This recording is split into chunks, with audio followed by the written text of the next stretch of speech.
Tired? Yeah. I'm just leaving on this tour to go to the Midwest to talk to people about Low Power FM, and so I'm leaving out in New York, and I was up until I went to sleep on the train over here. So if I start rambling incoherently, someone throw. Y'all are probably pretty good at paper airplanes and all that sort of thing. Yeah, get some ready to keep me on my toes. Oh, you're not only those. You're good too. Yeah. Oh, good. All right. Well, hello. My name is Pete Treatish. I am from the station formerly known as Mutiny, Radio Mutiny in West Philadelphia, 91.3. I am also from I am from the Prometheus Radio Project, which is a group that assists folks that want to apply for low power FM licensed radio stations. I'm Andrew Yoder, and I publish hobby broadcasting, and I've written a couple books about all this stuff. So I've been interested in pirate radio on really any band for about 20 years. So. And what we're going to do is we're going to talk a little bit about both. Often I end up giving talks that go as much as 2 hours just about the low power FM at this point, because it's become such a complicated and torturous ordeal of a subject. But it's, for now, we're just going to sort of talk a little bit about the history of pirate radio and how that ended up with us having this sort of low power FM ruling that is going into effect over the course of the next couple months. So Andrew's going to start a little bit with talking a little bit about early FM pirating. Yeah, it's kind of strange. With the LPFM stuff, I don't really see it as replacing pirate radio. It might replace some of the community stations in some locations, but I don't really see pirate radio as disappearing. Really, I see it as being something that's kind of complementary to pirate radio. And pirate radio goes back really right to the very beginning of radio, like KDKA and stations like that. Whenever they were first on, they were just run by ham radio operators without any licenses, and they just broadcasted wherever they felt like it. And then in the 20s, they got into the licensing of the stations. And through all that time, there have been, the stations like this being called pirates goes back to the 1920s. So pirate radio has been around, really as an entity for 75 years. But the FM band didn't start until the 1940s, and nobody really messed around that much with the FM band experimentally, like in pirate situations, until the 1970s, well, 60s for the most part. And the first. Well, a lot of people have said that the FM pirates have started in like the late 80s or early 90s, and that's not true. The first FM pirates, major pirates, go back to the late 60s, and there were some hippie stations, and one of the best known stations was a station just up in Yonkers called the Falling Star Network, and they had a couple of AM stations that were heard all over the Northeast, and they were also on an FM. And during those days, they got a huge, like 400-pound military transmitter, and they were broadcasting that way. And they had an open door policy in the basement of their house, and they just had anybody coming in and broadcasting, no matter what condition they were in or whatever. Level of skill? Level of skill? Level of skill or condition. Yeah, temporary impairments. So they broadcasted for a couple years, and they were closed down by the FCC. And in that time, they actually went to the FCC field offices and applied several times for licenses. And they were actually laughed at by the FCC and told that you couldn't have a radio station because they were just teenagers and they didn't deserve to be on the radio. Through that time, there have been, since then, there haven't been too many major operations, but there have been a few. Like in the early 80s, there was a station called Radio Free Ithaca that was on for, it was another community kind of station. I think they were running 24 hours a day the same way. And so a lot of the FM stations have been people who have either been experimenting with broadcasting just simply as an experiment, or there have been a handful of the 24/7 kind of collective stations. But really in the late 80s, that's when the beginning of that happened with Black Liberation Radio, and that was one of the ones that started the popularity of the 24/7 concept for broadcasting and collective broadcasting, just having all kinds of people come into a station and broadcast. And you can talk more about that. Yeah, so I guess about 1996, I can mostly just talk from my own experience. Myself and 5 other people started the Radio Mutiny Collective. The reason we did it was, first of all, we were fairly horrified by the developments in media over the course of the years just prior to that. The Telecommunications Act of 1996 had been passed and was going to allow for an unprecedented consolidation of ownership in media. We were starting to see statistics like, and this is actually a fairly old one, that 10 corporations own 50% of all media. That's not just radio, television, that's newspapers, that's movies, that's music production, and it's projected that within 10 years, it could be that 3 or 4 corporations could own 75% of all media. So we were very alarmed by that trend. We were also very alarmed by a number of instances of censorship on National Public Radio and the cancellation of different programs in the Philadelphia area. And we had been made aware of Black Liberation Radio and Free Radio Berkeley and the successes of pirates at that time, and so we decided that we would give it a try. And it started with 5 of us, none of us with any radio experience whatsoever, none of us with any particular technical knowledge, and it definitely showed over the course of the first bunch of months. It took us about 7 or 8 months to get on the air and figure out the difference between coaxial cable and audio patches, and we ended up somehow managing to get on the air. And within a few months of our first broadcast, we were a station that was on the air 7 nights per week with over 50 or 60 DJs, and we were really. It became obvious that we had tapped into something that was really something that people wanted to do, and we were really impressed by what happens when suddenly a neighborhood that doesn't have an outlet, that doesn't have any control of its own media, is suddenly able to start, all the talent that starts coming out of the woodworks. I mean, just about every neighborhood that you could think of has someone with a collection of the music of Lower Serbia and thousands of records, and they'll play them all night long. And they have, just about every neighborhood has someone that can read the Epic of Gilgamesh and in 10-part serialization, and that is just the sort of thing that you cannot find anywhere on the radio dial, because it's not stuff that makes money, but it's the sort of programming that really comes from people's hearts, and that people put real effort, and it's what can create and maintain local cultures, as against the sort of the Walmart approach to culture that we have in America today. So we were very excited. Of course, when you're defying federal regulations, there's only so long that it can go, and you can just sort of get away with it.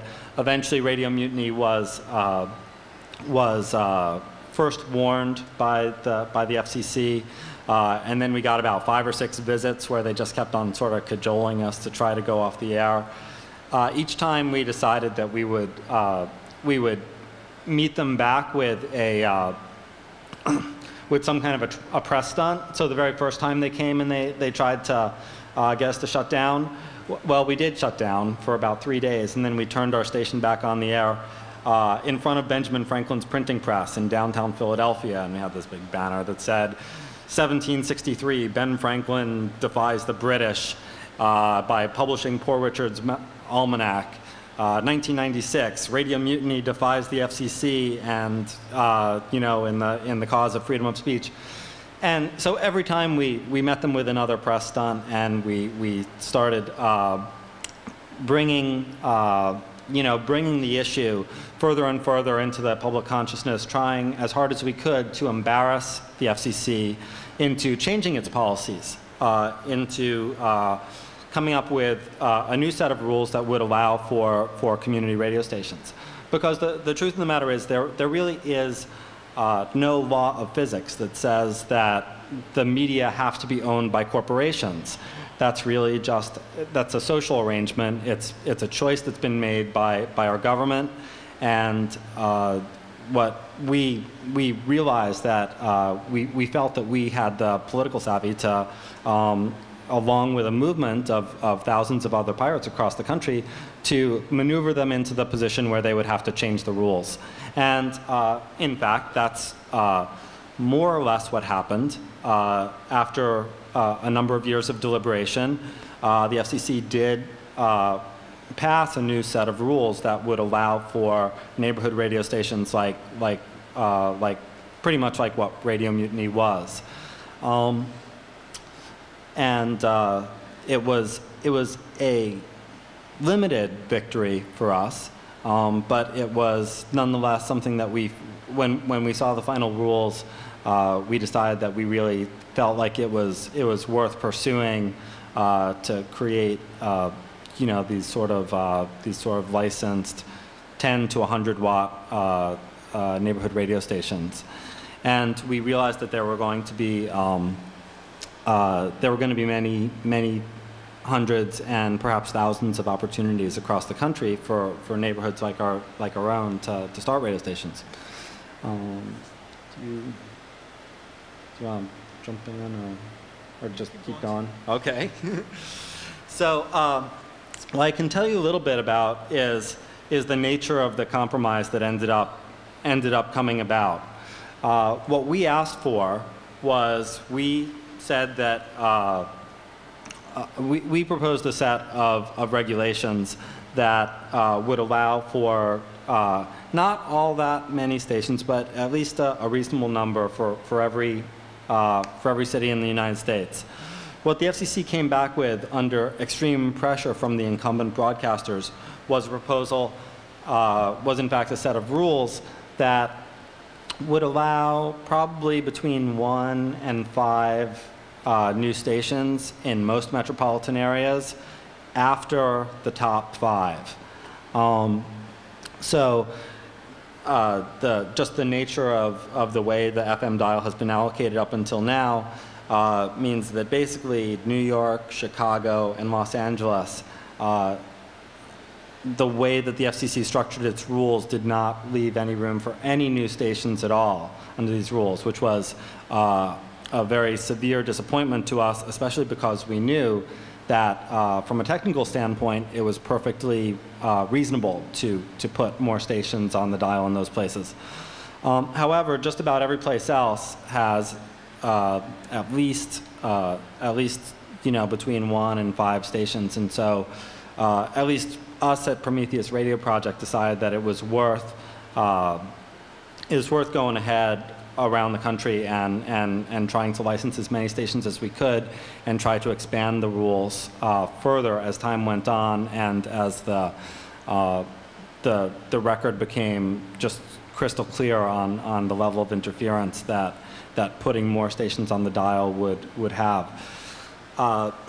Our main opposition in all this is the National Association of Broadcasters. The broadcasters have they did, I forget how much it was, I think at least $500,000 worth of studies to prove that this was impossible.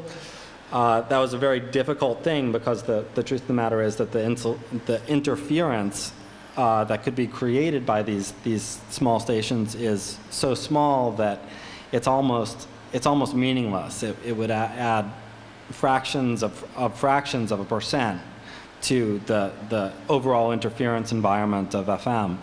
However, they had a lot of money, and so they put as much as they could into studies that would prove that low power FM would interfere drastically with the existing radio environment. What they actually had to do in order to claim that was they tested about 28 radios, and they basically, the performance standards that they set for those tests found that over, I think it was 16 or 17 of those radios had unacceptable audio quality without any interference from a low power FM station at all. And so they had set the audio standard so high that the tests were basically meaningless. So in any case, because they lost on the technical merits of their arguments, they decided that they would go, instead of to the FCC's engineers, who are sort of the people that know more about this, the NAB decided that they would go to people that knew less about that, and namely that's congressmen. And so now we have a spectacle of a number of congressmen taking these, $500,000 worth of studies and slamming them down on the table and saying, the FCC has done a bad job of regulating the FM spectrum. As it stands, the House of Representatives, as it stands, the FCC has passed low power FM, and low power FM is going into effect. They've already accepted the first round of applications. They'll probably be issuing licenses over the course of the next 2 or 3 months. As it stands, it's completely, there's really nothing stopping it. The only thing that really can stop it at this point is that the House of Representatives passed a bill preventing the FCC from going forward with low power FM in a meaningful way. They call for billions of dollars of more testing and actually no money allocated to actually do the testing. So they basically have tried their best to stop it dead in the water. The House of Representatives passed the bill. The Senate is currently considering it. It's sort of floundering in the Senate. And the current president has stated that he's supportive of low power FM and would not be very inclined to sign a bill that would pass it. So our worst actual danger is that it would be snuck in as an appropriations rider on some kind of a bill that the president would be afraid not to sign. So at least as far as we're concerned, low power FM is basically going ahead, and the applications are divided into 5 sets of 10 states. The first set already went, and that included states like California, Alaska, Utah, Louisiana, Maryland, Maine, Washington, D.C. So there was a 5-day window, which was when you're able to apply for these licenses. And some of those will probably be coming soon. In the next window, there's Minneapolis, where else? Kansas, New Hampshire, a whole bunch of states. New York is in the 3rd window, which the applications are due in November. And basically, in order to apply, it's a 7-page form. You don't have to be all that smart to fill it out. It's got a lot of things. They'll basically ask you, you can't apply as an individual.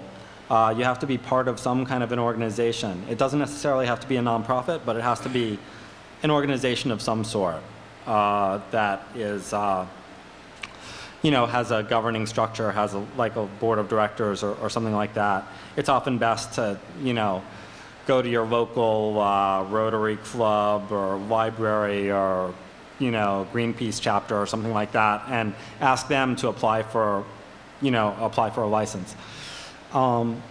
Then,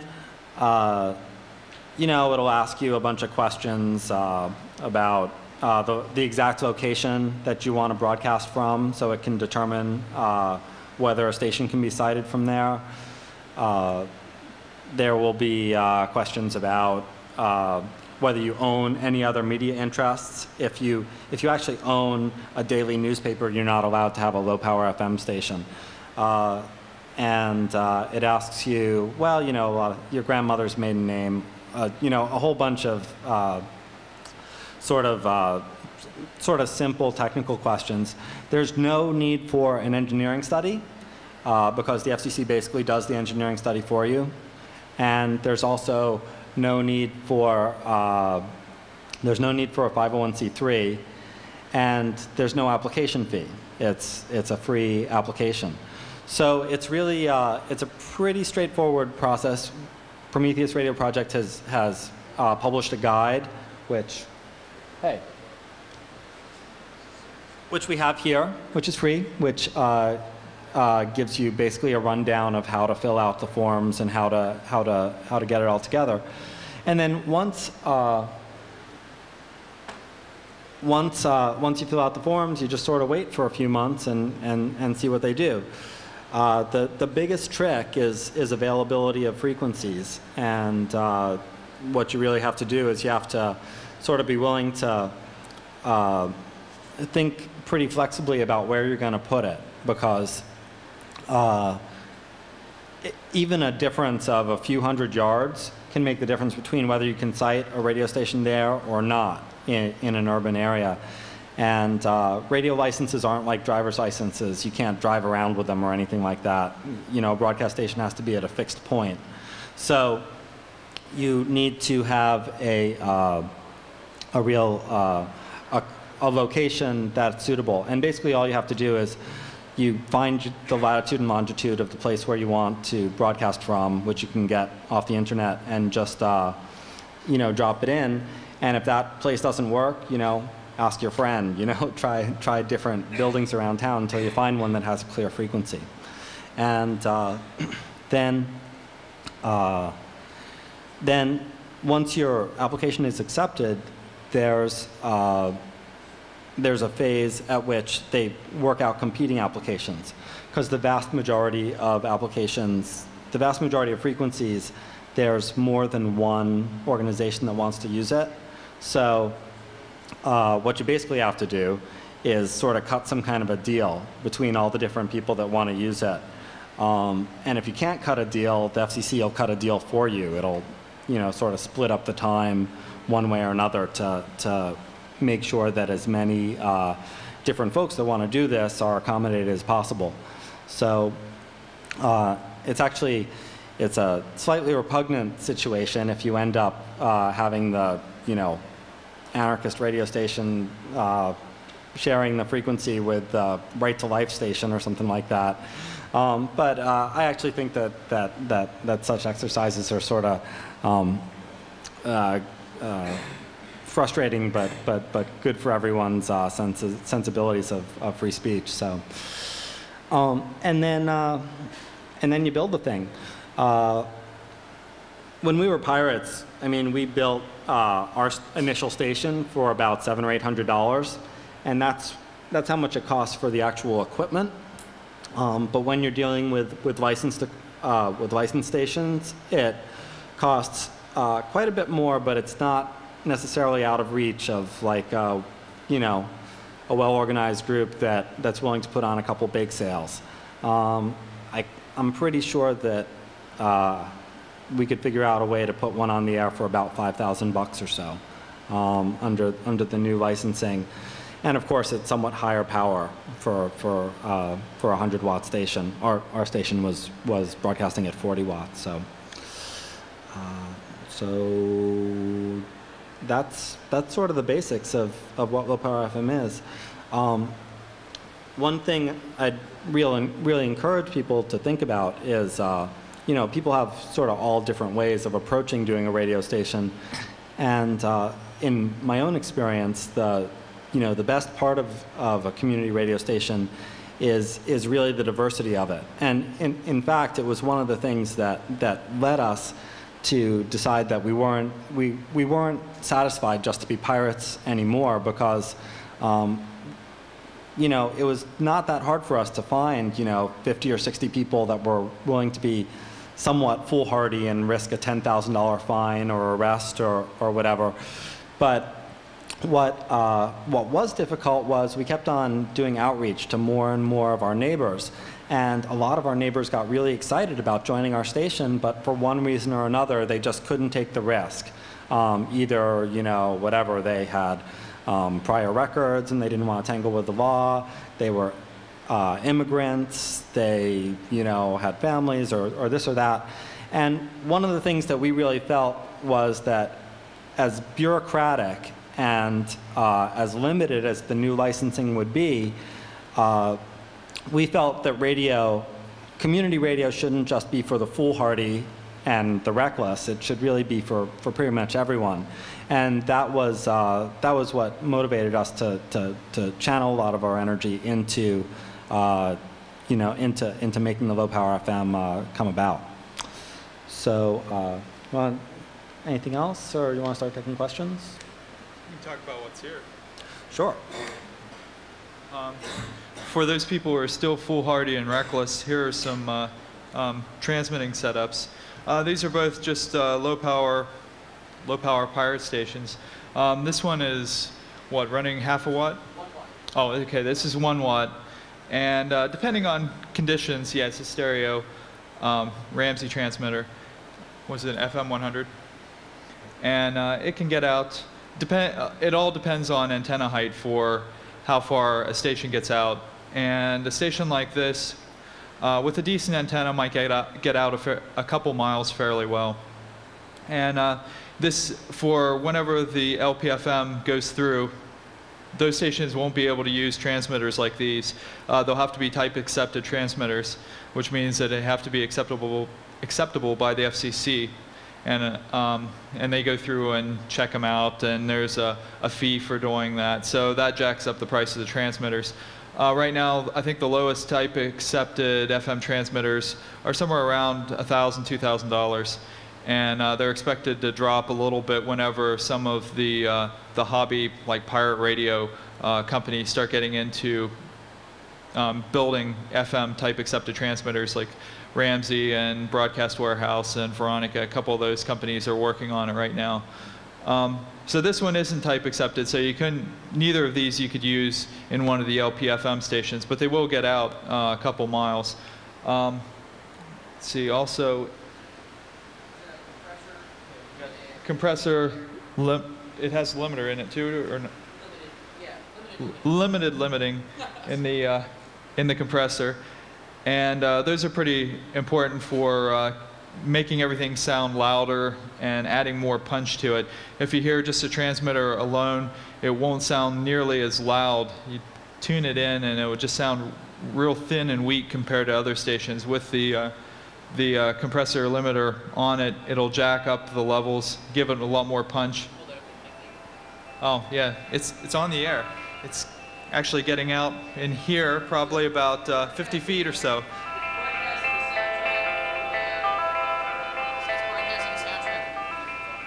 Oh, it's broadcasting the soundtrack from the movie that was on last night. So anybody with an FM radio within 50 feet of here can hear it.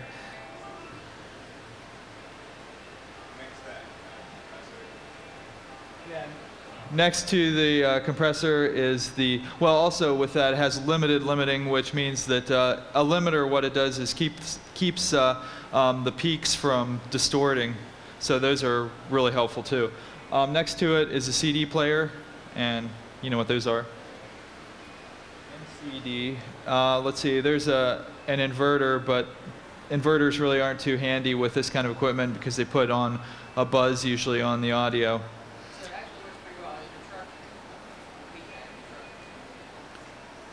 Oh, okay. He said it actually does work pretty well. In a vehicle, this suitcase type radio station can be plugged into the cigarette lighter, and with a mobile antenna, we've gotten a fair amount of range with it. That's it. We're going to be giving away one of these today, and this kit from Ramsey Electronics sells for about $300, and they sell other lower price kits in the $100-some range, and all the way down to like $20-some. And the owner of Ramsey Electronics, John Ramsey, I talked to him on the phone yesterday. He's going to donate one of these 2 of their FM25 kits, which is also synthesized, pretty good quality, inexpensive kit, and an FM10, which is a not so great, but it's inexpensive, good way to get started. So when this is over, stay here and we'll do a drawing for these 4 transmitter kits if you're interested in having one. Yeah, so Bernie S comes through again. I can tell you a little bit about this one. This suitcase was built for Seattle. It was right now it's a mess of wires because I ripped it all apart and was sort of putting it back together. But it was built with an antenna that came out of they came out of right here, and the way it worked was it was a piece of coaxial cable that came up your sleeve and across your arm and into the handle of an umbrella, and it went up the umbrella, and there was an extending telescoping whip that came out of the umbrella, and it formed a little ground plane antenna, more or less. I cannot really speak for the SWR of this particular ground plane antenna, but it was oh yeah, but it was definitely mildly effective. A group of folks walked around with boom boxes in Seattle during the demonstrations, and this thing was built with a little mixer in the side, so that you could just sort of control the levels as you walked, and put the microphone in any old person's face and just say, well, what do you see going on there,